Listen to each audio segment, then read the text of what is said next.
Hulk smash! Hulk's gonna drop this thing.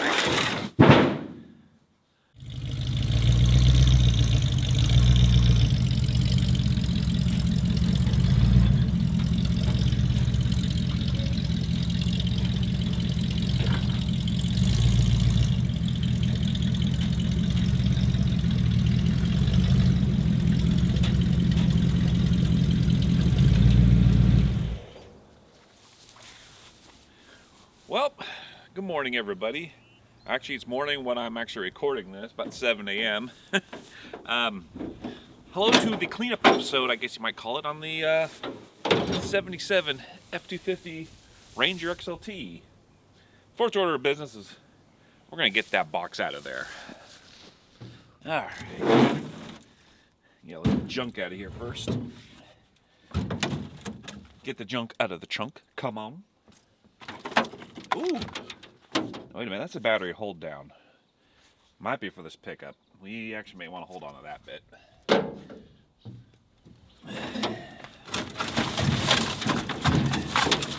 But need a bicycle tire?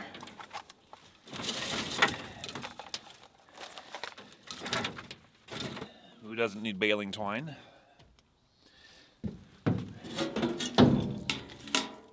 That's an older Coleman's. Not old, but older.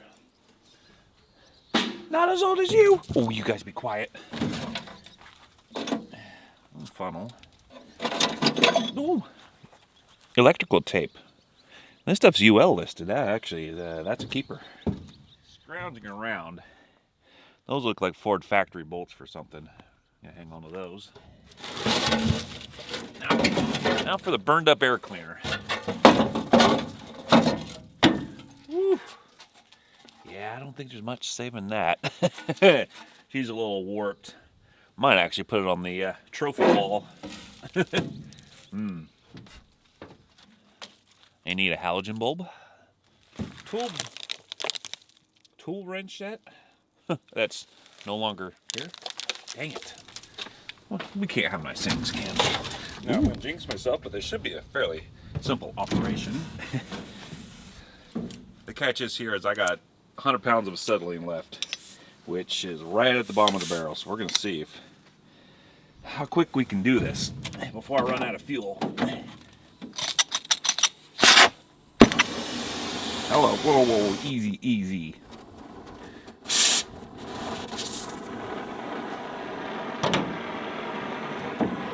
Settle on down, little doggies.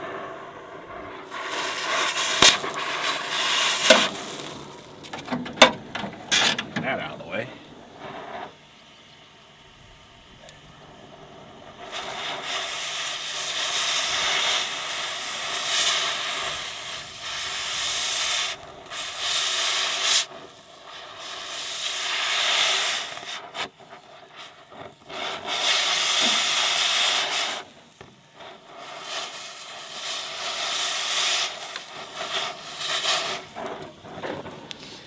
That might suffice for that. Do I have to get the fire extinguisher out? Why are you smoking so much? You have to be on fire watch for that, I guess. Alright, that's one bolt.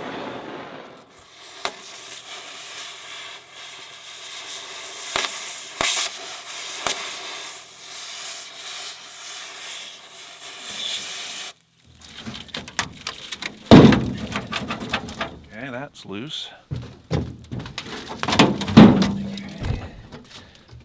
Woo, we got one here. Oh, you know, this box is rotted out. I wonder if I could just yard on it, eh?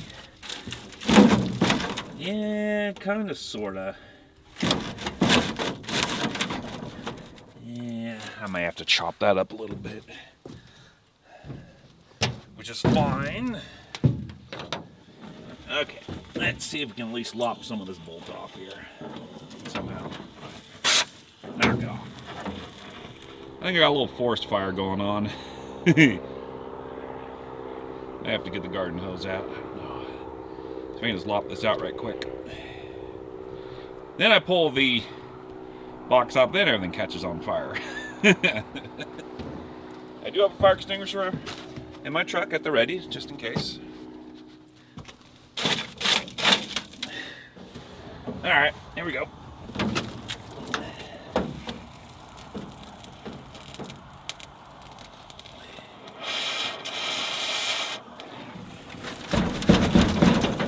Not quite.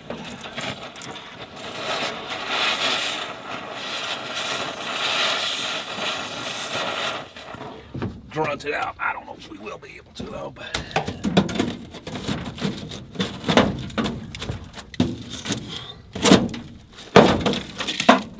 did that do it? Gosh darn it, there's like one more in there somewhere.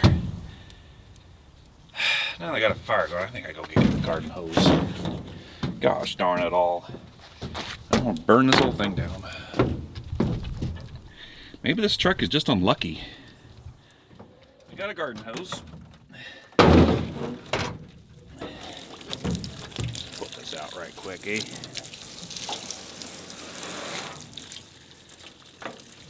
All nice and calm down now. Okay.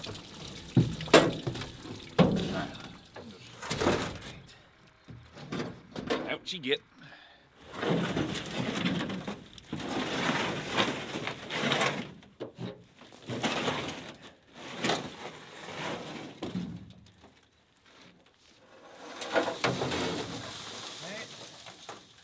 Right.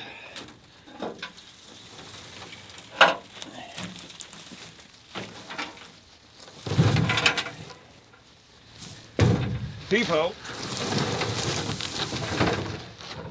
It's gonna need a lot of cleaning. But we're not quite there yet. Let's move to the front of the pickup and do some more heavy lifting.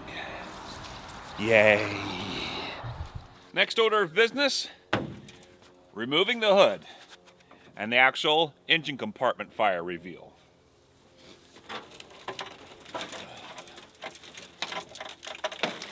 Woo.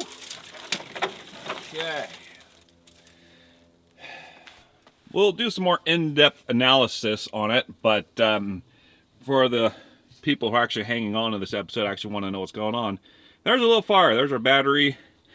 And post-fire, we had a rat's nest built up here. Lovely. There's a heater box that's crispy fried. And brake reservoir, vacuum reservoir's got a hole in it. Brake booster is probably melted on the inside too. It got pretty toasty in here, but if you look carefully in the back, there's still yellow paint.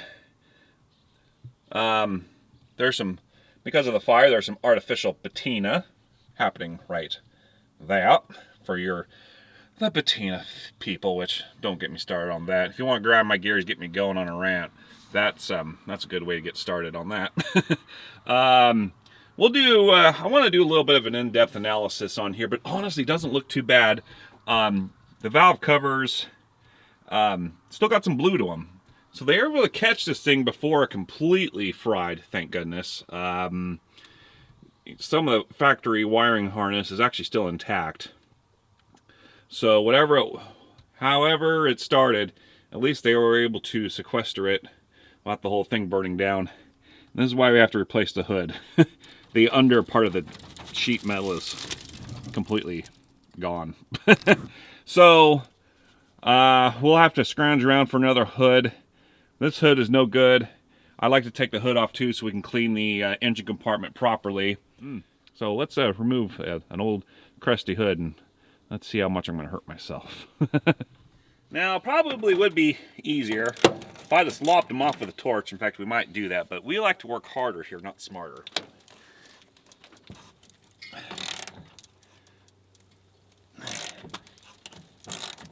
Well, that one came loose. I don't have much hope any of these bolts are going to come out, but ooh, wow, wow.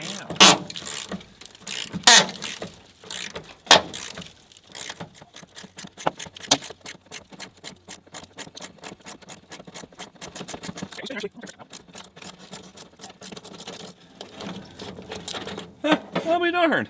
Well, one of them came out. Went out of 4, ain't so bad.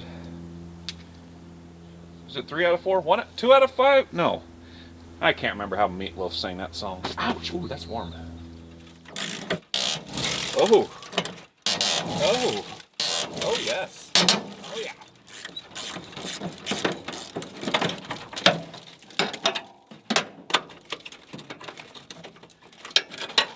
All right, 2 out of 2.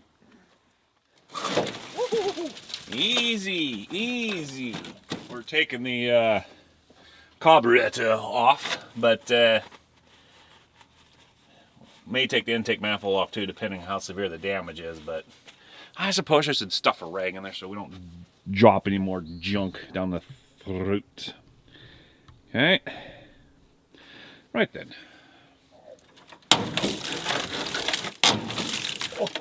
Oh. Oh.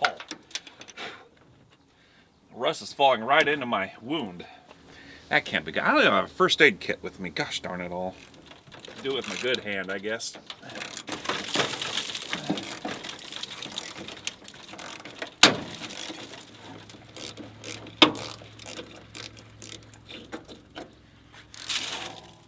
Okay, last one. This is where things get real interesting.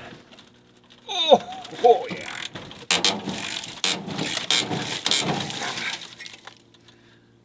Can't be good for my health.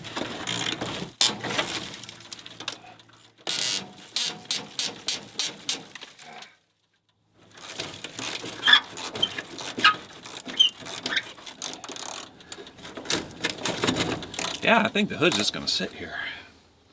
Another angle. Whoa. That is the incorrect angle, sir, and you guys are listening nasty. Right, viral video. Hood crashes on YouTuber. Everyone laughs. Which is fine, whatever. Okay, why don't we just go over?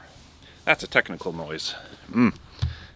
How am I going to do this without hurting myself? Now you might be saying stuff, yeah, that's why I thought you brought the tow truck to lift the stuff on and off, you know, hoods and engines. Well, yes, but gas bubbles. I have the service truck today, although technically I could have gotten a little tugger to tow the service truck with it. That's just too much work. Yes. Yeah.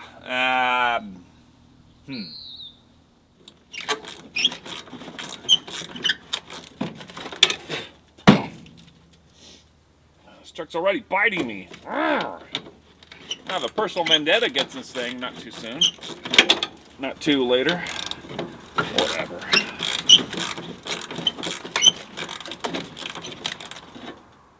That's it. I'm cutting it off. Executive decision, people. Yes, without consulting anybody. That's right. We're going full tilt.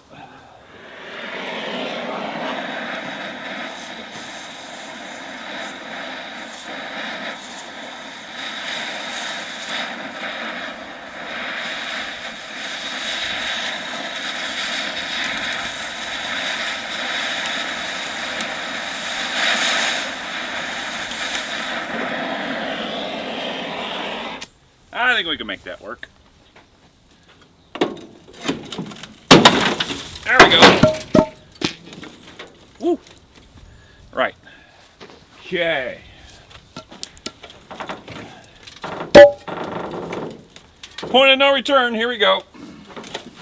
I think I'm just going to gently slide it off that way because I don't want it smashing into the nice camera.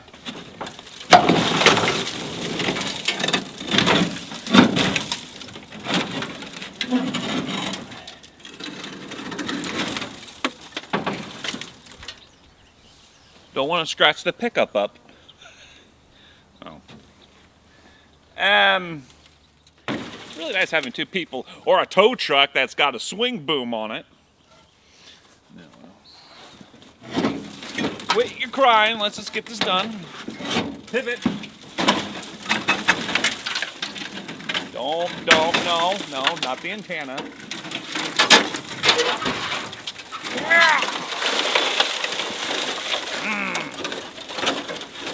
Hulk smash! Hulk's gonna drop this thing. Right. Well, that wasn't too painful. It's 9 o'clock in the morning now, and I'm freaking tired already. Yes, I'm out of shape. Hush. All right, shall we have a goose ring of the gainers and see what's underneath the hood a little bit, or once was the hood? It's gonna need a lot of work, obviously. I have a lot of gutting out of wires and such. Obviously, it was hot enough to get rid of the paint on the cowling, and of course the fryers, and of course the wires have melted, and this thing does have factory air, so the hoses on it have literally blown themselves apart. This engine is equipped with cruise control. As you can see, there's a servo that's unfortunately melted. That's a vacuum canister. That might be for the cruise control, I'm not certain. We have our windshield washer tank, and our, this would be the coolant reservoir tank. Over here, though, we do still have some factory wiring that is actually intact. Some of the connections are a little bit melted, but otherwise it's not in terrible condition. I mean, considering an engine fire usually destroys everything. We do have our ignition box there. I don't know if it's any good or not. Probably. Actually, I've been told we're going to replace this with a much better ignition system. But the label's still on it. Huh. Looks like an aftermarket, a Philco? That's kind of interesting. Filco electronic control module.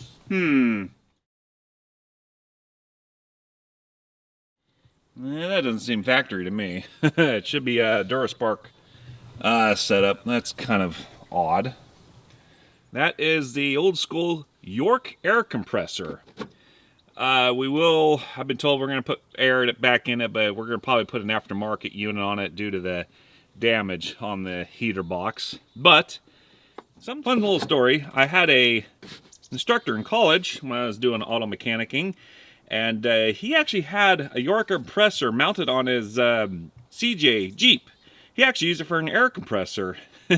So if that's still good, we're definitely going to shelve on that. I don't know if this one's still good or not, but I don't know what it takes to convert these to an air compressor. Obviously an air governor. But with these air compressors, you know, for modern refrigerants, at least the 134A style, you know, they go up to 200 PSI in the inside. So you can easily, I would think, convert that to an air compressor. But I don't know the process on that. Master cylinder, obviously is severely corroded. It took plenty of heat. I don't know if anything's left in there. Obviously, we'll probably have to replace the brake booster because I don't even know if the rubber diaphragm is melted in there or not. The check ball valve is definitely melted. Wires. Hang about. Check this out. 1977.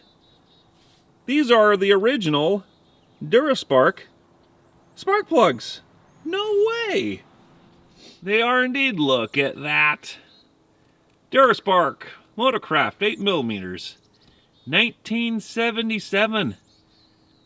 Whoa. I wonder if this is an original 40,000 mile engine. I don't know now. But that's incredible. Maybe it is a low mileage engine, I don't know. But how cool is that? That's our oil cap for our PVC. Well, the PVC is mounted around top of the cap. That's a little crusty. Obviously, we've got vermin that have made a nest since this thing caught on fire. And due to the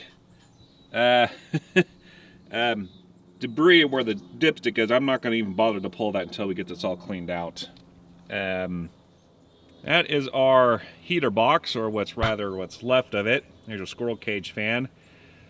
Like I said, I've been told my brother says we want to go ahead and replace this. Put an aftermarket box on it most likely.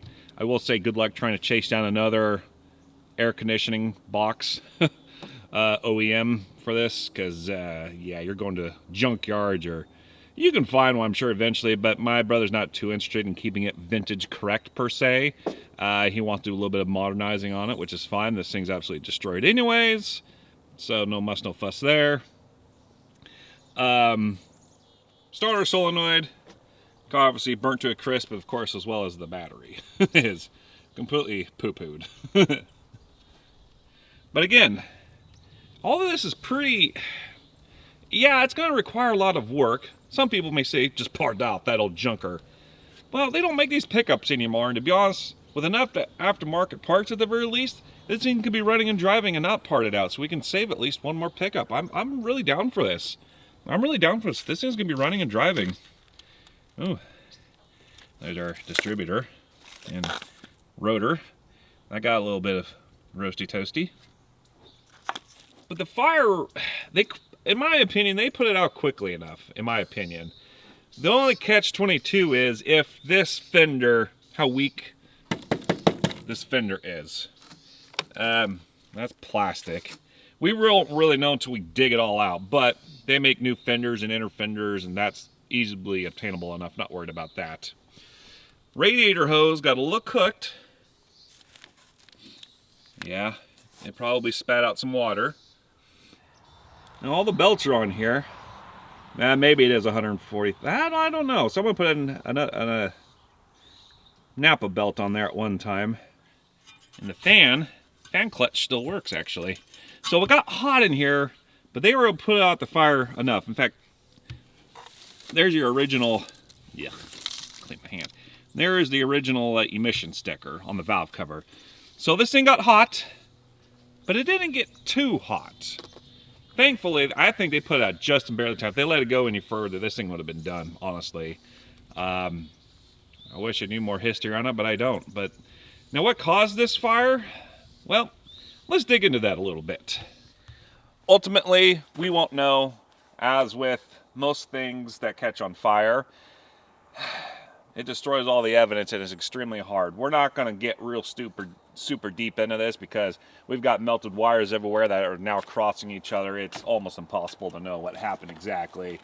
But that doesn't mean we can't have a little goosey gander here and actually see a bit of a poking and prodding.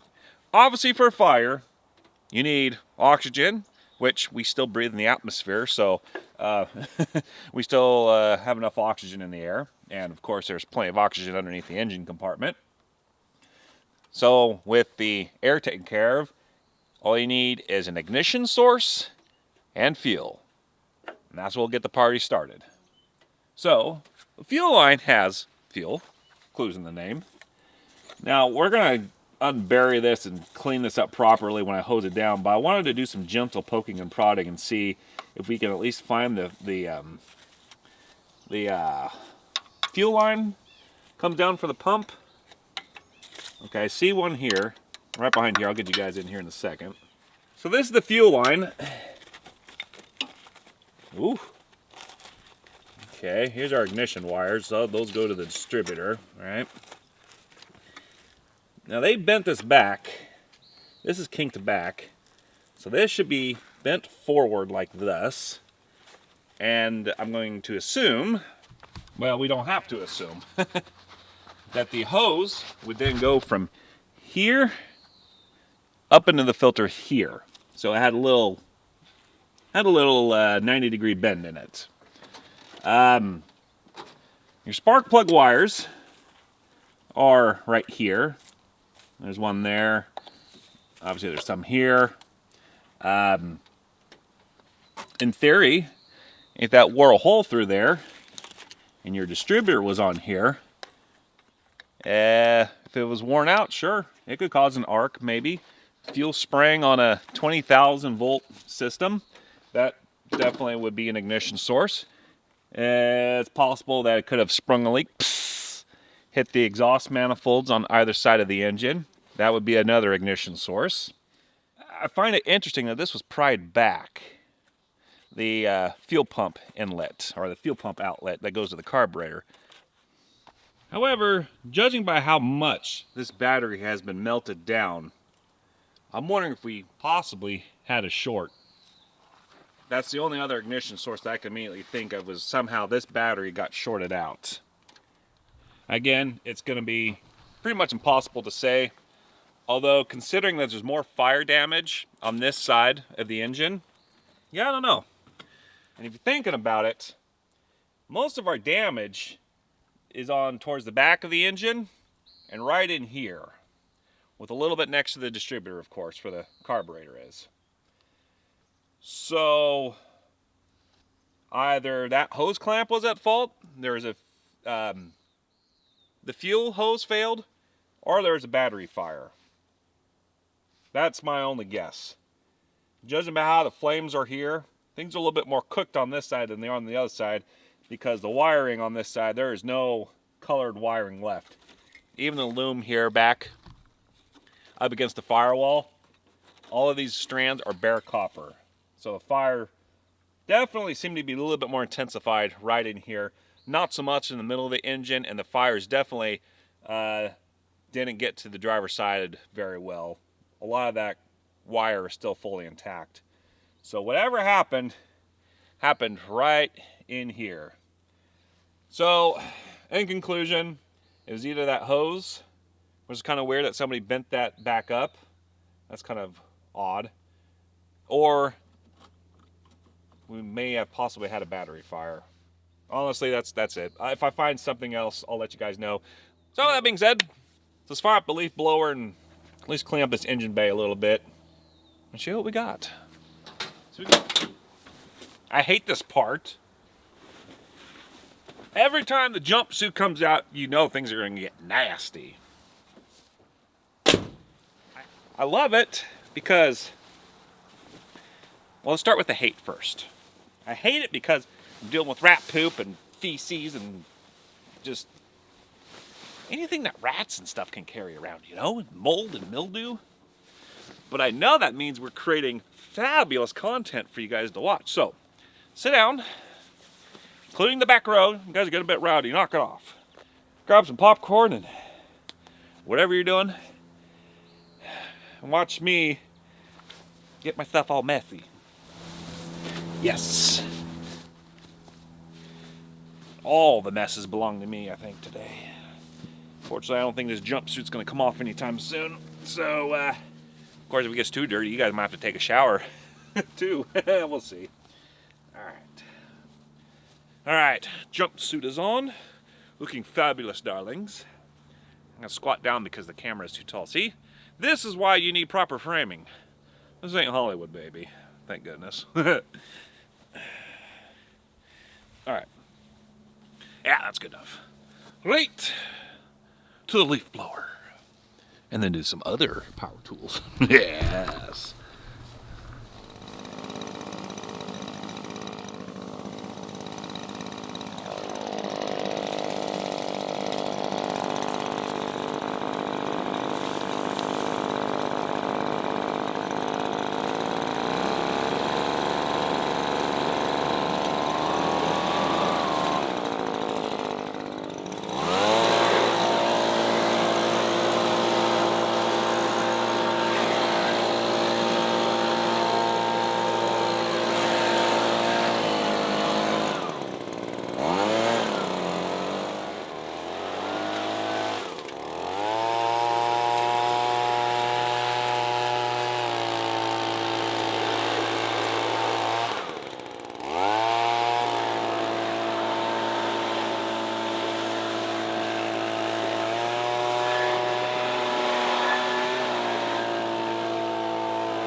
Alright.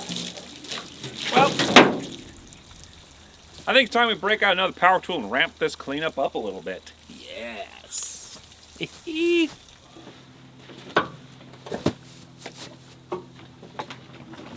Oh yeah. Set it down.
Okay, here it is. It definitely shines up a lot better, but might have to do a lot more scrubbing. Correction, I know I'm going to have to do a lot more scrubbing.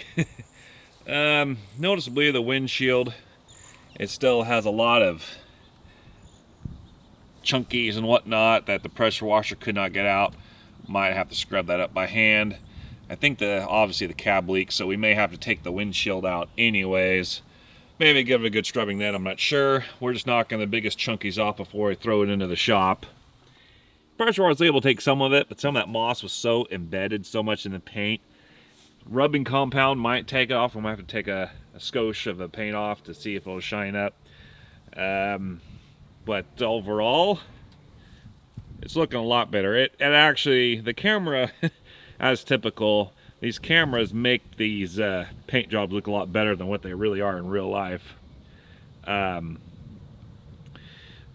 boards are straight. Really love seeing that. But it cleans up good. Oops, now I trip over myself. Unfortunately, I accidentally took a little bit more paint off on the tailgate. Chipping there, chipping there. What we can do, since we have all the trim, we can actually pull all the trim off, spray it down with color correct paint, and then put the trim back on. I might do that. I'm not sure. I'll let my brother do that, who owns it. I'm not sure yet. Here's somewhere the heavy moss was. A lot of buildup, unfortunately, is still on the paint. If you're looking back 30, 40 feet, it looks really nice, actually. You have to get a little bit more up close to notice the flaws in it. It's probably where the worst of the moss got caked on, is it could be impregnated into the paint. So we'll try it with some. I might give that a go a little bit later, but definitely looking a lot smarter now. It doesn't look so pathetic. It definitely wants to be saved, people. It definitely wants to be saved. Now you can see why I wanted this truck saved instead of parting it out or scrapping it. There is just too many good parts on here. The truck is too complete for me to do that. I just couldn't do that in good conscience. So this one's going to get back on the road. Thank you for joining me on the journey. We got a long ways to boogie. Thanks for watching. We'll see you guys later. That was a good wrap up. That was quick too. That was the quickest one yet.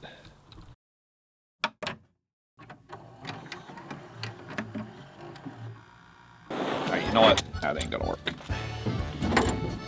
After you adjust the camera again. Oh, we're zoomed in on a hose. My hosiery. Quiet. Oh, it's probably not good to. Oops. Okay, we'll try this again. Really? Oh, please, please, please. Where's my flippin' pry bar at? Oh, ouch. Ah, it nicked me. Gosh darn it all.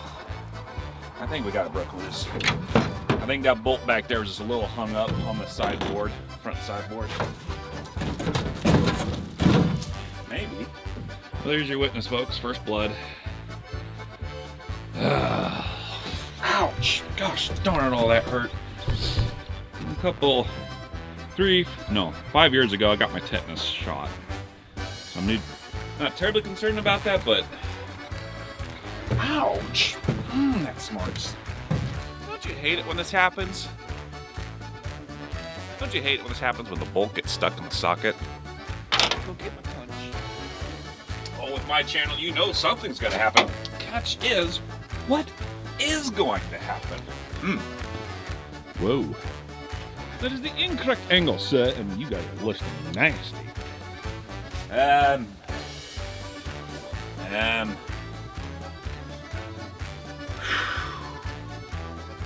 Let's have a little close look at the goose ring of the ganders. Let's have a goose.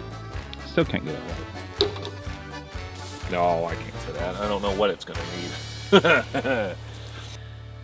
I gotta sneeze.